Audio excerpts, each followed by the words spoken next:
Ang lihim na mayaman na tao, Kabanata 5. Lumabas kaagad si Gerald ng silid. Sa oras na ito, hinabol agad ni Naomi at ng pinuno ng dormitory ni Gerald na si Harper. Gerald, anong ginagawa mo? Hindi ko sinabi na ayoko ng regalo mo, nag-aalalang sabi ni Noemi. Nagsalita din si Harper sa oras na ito. Gerald, huwag kang umalis. Manatili at maghapunan ka muna bago ka pumunta sa gagawin mo. Kung aalis ka ngayon, mag-asawa na tayo dito. Ngumiti si Gerald bago siya sumagot, "You guys can continue have fun here." Mayroon talagang isang bagay na dapat kong gawin ngayon, ngunit, sana maniwala kayo na, hindi ako ang uri ng tao na bibili ng isang bagay na huwad. Panipi, hindi alam ni Gerald kung maniniwala ang mga kaibigan niya sa kanya.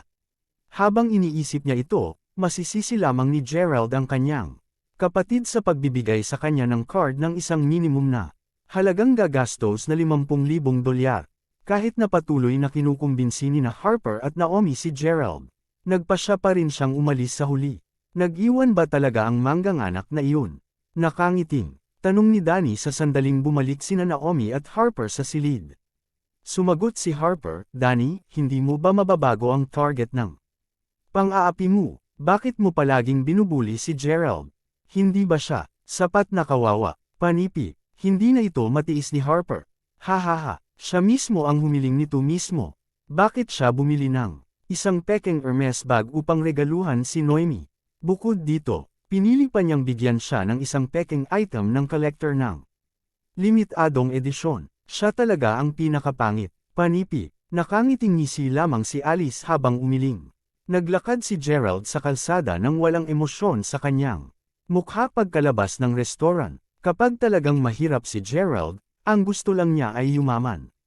Gayunpaman, ngayon na siya ay puno ng cash, wala siyang naramdaman na anumang espesyal. Bukod dito, binili niya ang kanyang kaibigan ng isang bag na nagkakahalaga ng higit sa $55,000 ngunit siya ay hinamak at pinatulan pa rin. Kagaya ng iniisip ni Gerald kung saan siya dapat magtungo, bigla siyang tumanggap ng tawag sa telepono. Ito ay isang tawag sa telepono mula sa kanyang kapatid na si Jessica. Sinagot kaagad ni Gerald ang tawag. "Ate, Gerald, anong ginagawa mo ngayon? Hindi naman ako abala. Kung ikaw ay malaya, maaari mo ba akong gawing pabor?" Nag-usisa si Gerald sa puntong ito. "Alam mo bang Mayberry Commercial Street? Namuhunan ako sa kalyeng iyon at binuo ito nang bumalik ako sa bansa upang makita. 4 na taon na ang nakakalipas. Kailangan kong pumirma ng isang kontrata sa pag-renew kasama ang ilan sa mga namumuhunan. Ngunit hindi ako makakabalik sa bansa ngayon. Panipi, noon, isinama ko ang iyong pangalan sa pagbuo ng proyekto. Sa makatuwid, ang Mayberry Commercial Street ay nabibilang sa aming dalawa. Magiging pareho kahit na pumirma ka sa kontrata. Pumunta at i-renew ang kontrata para sa akin." Panipi, "Kamusta, Gerald, narinig mo ang sinabi ko?" Panipi, siyempre, narinig ni Gerald ang lahat ng sinabi niya. Gayunpaman, talagang nalito siya sa oras na ito. Mayberry Commercial Street, iyon ang isa sa mga highlight ng Mayberry City. Mayroong maraming iba't ibang mga tindahan at mga negosyo na itinatag sa kalyeng komersyal. Mayroon ding isang lugar na tinatawag na Wayfair Mountain Entertainment sa tuktok ng burol sa kahabaan ng komersyal na kalye. Ito ay isang lugar na palaging bibisitahin ng mga mayayaman at makapangyarihang tao sa Mayberry City. So, according to his sister, they owned the entire Mayberry Commercial Street. "Ate, sinasabi mo ba sa akin ang totoo? Pagmamay-ari namin ang kalsada sa komersyo." Panipi, "Damn it. Matagal na kitang kausap at sa totoo lang akala mo nagbibiro lang ako. Bakit ako magbibiro tungkol dito? Hindi ako makisali sa napakaraming industriya ng mag-isa, at iyon ang dahilan kung bakit ginamit ko ang iyong card ng pagkakakilanlan. Pagmamay-ari mo ang kalahati ng komersyal na kalye ngayon." Panipi, "Nakausap ko na si Zach, ang may-ari ng Wayfair Mountain Entertainment. Kapag dumating ka na doon mamaya, sabihin mo lang sa kanya ang iyong pangalan at ipaalam sa kanya na ikaw ang pangalawang boss." Panipi, "Ako, okay, yun lang. May dadaluhan pa ako kaya tatambay muna ako." Panipi, beep beep beep. Hawak ni Gerald ang telepono sa kanyang kamay at tuluyan siyang Nagwawala sa mga salita, hindi pa siya nakapunta sa Wayfair Mountain Entertainment dati at hindi niya alam kung ano ang aasahan. Huminga ng malalim si Gerald bago siya bumati ng taxi at dumiretso sa Wayfair Mountain Entertainment. Pinagsama ang Wayfair Mountain Entertainment na kainan, aliwan, at tirahan sa isang gusali. Ito ay isang malaking manor na matatagpuan sa burol ng Mayberry Commercial Street. Inangat ni Gerald ang kanyang ulo bago lumakad papunta sa manor. Sir, mangyaring maghintay. Hindi inaasahan na napahinto si Gerald ng ilang magagandang ginang sa pagpasok niya sa manor. Sir, nagreserba ba kayo ng lugar dito ngayon? Mabilis na tanong ng isa sa mga batang babae habang nakatingin kay Gerald. Ang mga batang babae na ito ay responsable para sa lahat ng pagtanggap sa front hall at nasanay na sila sa pagtanggap ng maraming mga panauhin sa VIP. Gayunpaman, bihis na bihis si Gerald kumpara sa lahat ng iba pang mayaman at makapangyarihang tao na karaniwang bumibisita. Kahit na ang mga magagandang batang babae ay may paghamak sa kanilang mga mata, magalang pa rin sila kay Gerald. Hindi ako nagreserba ng upuan ngunit narito ako upang maghanap para sa isang tao, sagot ni Gerald habang nakangiti.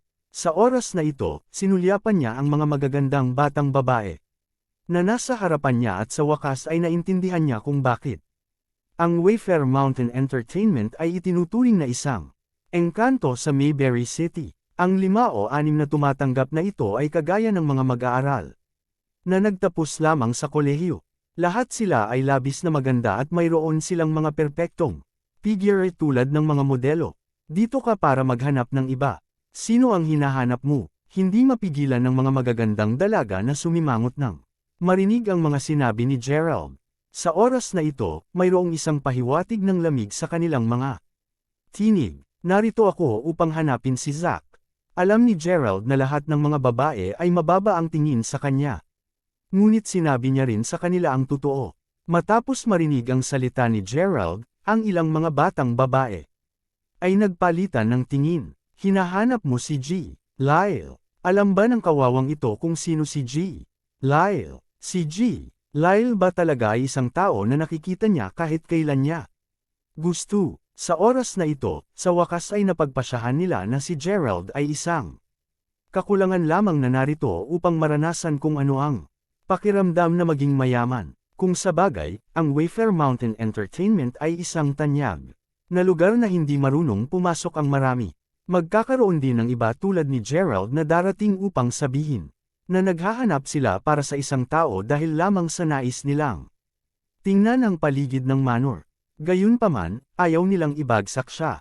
Ang mga magagandang batang babae ay pawang nagtapos sa kolehiyo. Sa oras na ito, kahit na kinamumuhian nila si Gerald para sa kanyang mga aksyon, sinubukan nilang manatiling mapagpakumbaba at magalang. Sir, kakailanganin mong gumawa ng appointment ng maaga. Kung nais mong makipagkita kay G. Lyle, mangyaring umalis kung hindi ka pa nakakagawa ng appointment upang salubungin siya.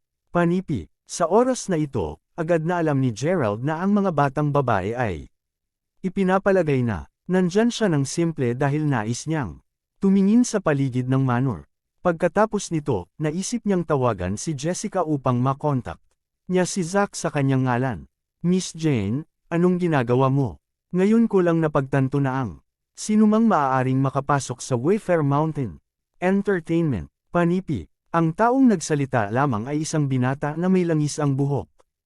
At siya ay nakadamit ng napakahusay habang kasama siya ng isang kaakit-akit na binibining babae na may mabibigat na pampaganda. Napatingin ang binata kay Gerald na may kasuklam-suklam na ekspresyon sa mukha habang nakangiti sa pagtanggap.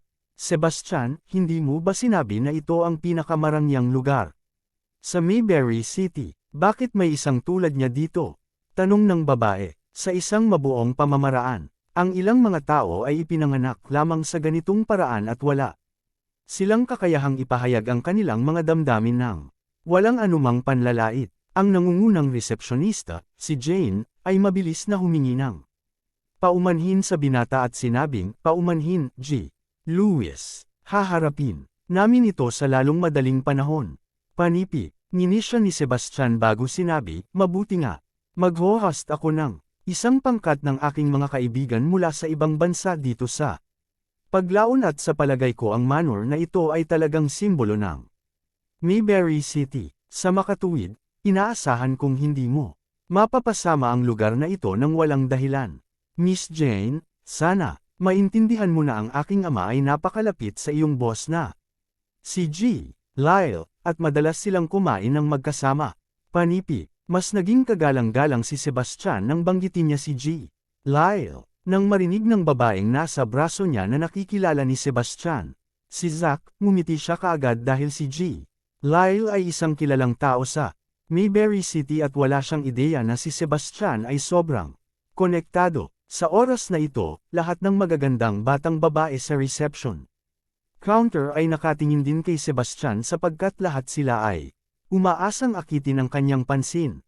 Nagmamadaling tumango si Jane bago siya sumagot, "Oo, naiintindihan ko, G. Lewis." Pagkatapos nito, tiningnan ni Jane si Gerald na may mahigpit na ekspresyon sa mukha. "Sir, umalis ka agad. Huwag maging sanhi ng anumang kaguluhan sa aming pagtatatag. Kung hindi man, wala na akong ibang pagpipilian kundi tumawag para sa seguridad." Panipi, "Sige, lalabas na lang ako at tatawag muna."